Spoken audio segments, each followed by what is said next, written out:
Un saluto ad un biennio ricco di iniziative, partecipazione ed impegno.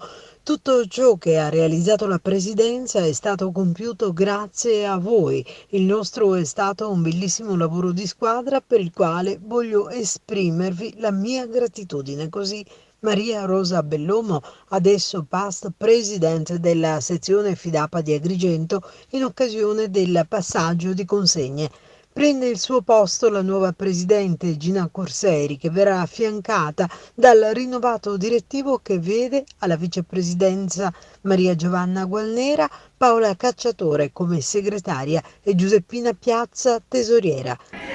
Sì, il nostro è sempre come dire, un passaggio fatto tra amiche, come siamo, e quindi non con grande clamore, ma sicuramente con grande affetto. Sì, è con immenso piacere e onore che mi appresto alla direzione della sezione Fidapa di Agrigento, che si occupa da quasi 40 anni di promozione della donna, sia a livello cittadino, a livello nazionale e a livello internazionale.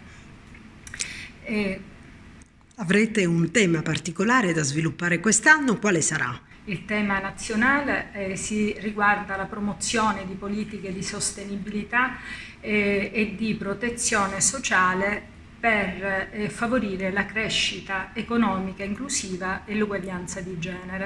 E in questo senso, quali iniziative porterete avanti? Saremo impegnate a livello sociosanitario in favore delle donne, sulle problematiche del territorio e tanto altro che svilupperemo man mano.